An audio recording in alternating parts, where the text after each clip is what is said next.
pwedeng magpabago ng buhay. Halo-halong mga kwento ng pag-unlad mula Laguna hanggang Zamboanga. Mula sa napakasimple at paborito nating lahat na halo-halo. Hindi kompleto ang summer o tag-init ng mga Pilipino kung walang halo-halo. Kaya nga ba marami ring buhay ang umasenso dahil sa halo-halo. Nabiyayaan ng sandamakmak na saging na saba ang probinsya ng Laguna na siya namang isinasahog ni Ben sa kanyang halo-halo. Dating OFW o Overseas Filipino Worker si Ben, nakakuha raw siya ng inspirasyon para sa kanyang halo-halo business nung nagtrabaho siya sa isang gelato o ice cream store sa Italy. Yung unang experience ko nga sa restaurant is naging tagahugas ako ng plato. Ginagawa ko, binibilisan ko yung pagtatrabaho ko para kahit papaano nakakalapit ako doon sa mga assistant chef ko saan pwede pala ako magpaturo. Laksan ko ang loob ko, umuwi ng Pilipinas, nakapag-ipon ng kaunti doon, yung gamitin kong puhunan para magsimula ng isang maliit na negosyo. Binuksan ni Ben dito sa San Pablo ang kanyang sariling halo-halo business. Ang dating simpleng snack house sa kanilang bakuran, lumago at meron na ngayong 18 branches sa buong Luzon. Kahit pala nasa liblib na lugar ka, kung may masarap kang product, ay tiyak na lalago at lalago. Ang tamis ng kanyang tagumpay, mas tumamis pa nung nakilala raw niya ang kanilang suki na si Charmaine na misis na niya ngayon. Bago po kumain, syempre pinipicture na po muna yung mga pagkain po. Nung lumabas po siya, nakita niya na po kami na nagsa-selfie po. Na, lumapit po siya sa amin, magkakapatid, and then nakipag-picture na din po siya sa amin. Doon ko na nag-start mapansin siya. Sabi ko, oh, ang ganda-ganda naman itong babaeng ito. Ngayon, magkatuwang na nilang pinatatakbo ang kanilang negosyo. Kaya raw ang kanilang halo-halo, made with love. Lahat daw kasi ng sangkap, homemade. Isasali natin to dito, ang full cream meal. Pakukulan naman natin to sa loob ng 4 hanggang 6 na oras. After ng 6 hours na pagkahaba-haba natin paghalo, sobrang creamy na siya. Samantalang ang kanilang gelato ice, gawa sa espesyal na mixture. So ngayon naman, ilalagay naman natin ito sa gelato machine.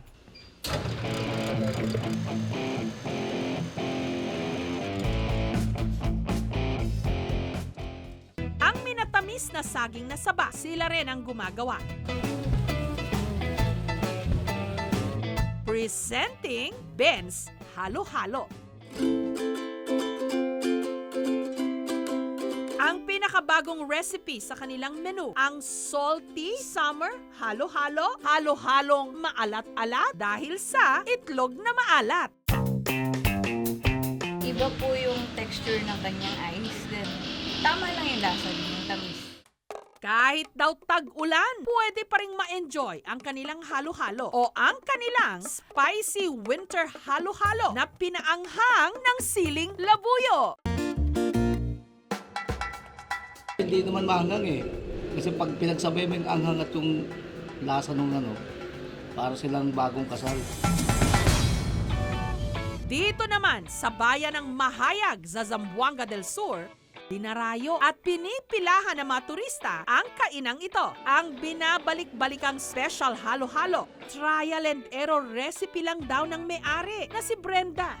Nung una raw kasi, gulaman, saging at kamote lang ang kanilang sangkap hanggang dinagdagan niya ito ng fresh fruits.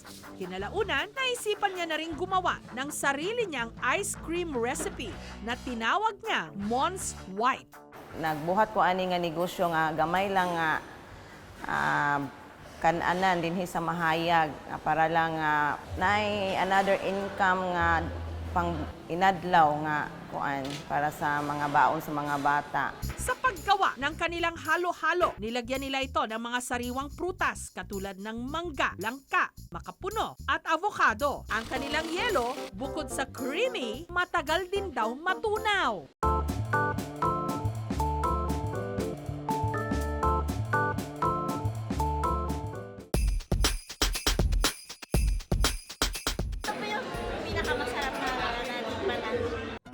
Lagi sa hirap si Brenda. Tinutulungan daw nila noong magkakapatid ang kanilang ina sa pagtitinda sa palengke, pati na sa pangangalakal ng basura. Nung nakapag-asawa si Brenda, nagbukas sila ng junk shop pero nabaon lang daw sila sa utang. Grabing nagian gud na ko sa gamay pa, hantod na minyo.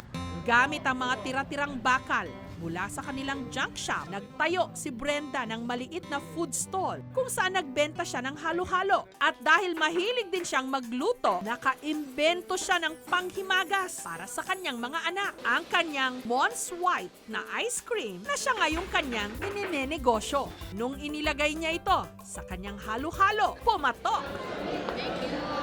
Ang dating munting stall, restaurant na ngayon na meron pang 4 na branches. Nakapagpundar na rin si Brenda ng sariling bahay, lupa at 3 sasakyan. Meron na rin silang sariling pagawaan at imbakan ng mga sangkap. Lahat ng ito, katas ng halo-halo. Makuha ra gyud nimo ang imuhang pangandoy basta nagsugod lang gyud ka sa maayong panginabuhi. Dito sa San Pablo sa Laguna, matatagpuan ang isa sa pinakamalaking supplier sa bansa ng ilan sa mga paborito nating sangkap sa ating halo-halo. Ang kaong at nata de coco. Kada linggo, balde-balding buko at kaong ang dinadala sa pabrikang ito para gawing minatamis. At dito, inahalo ang nata de coco ngayon, ang asukal at ang tubig. Ang minatamis na nata de coco at kaong ibinubote.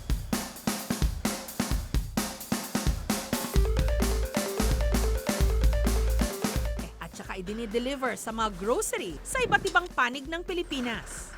Meron din silang nakaboteng ube, langka at beans. Mga raw materials man po namin ang ginagamit dito sa ating production. Dito natin kinukuha sa iba't ibang bahagi ng Pilipinas. Importante lang naman sa amin is maganda at malinis yung produkto na kukuha namin. Nag-e-export din sila sa mahigit 37 mga bansa, kabilang na ang Amerika at mga bansa sa Europa. Nag-focus naman po kami dito sa local market. Gusto din po namin matikman ng mga Pilipino dito sa Pilipinas. Ready, set, halo-halo! Sobrang creamy niya tapos medyo matamis na saktong-sakto din sa halo-halo.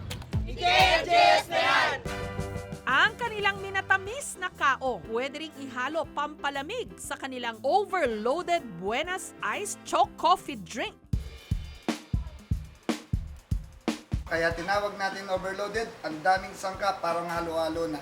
Chichill natin 3 to 5 minutes para lumamig yung chocolate.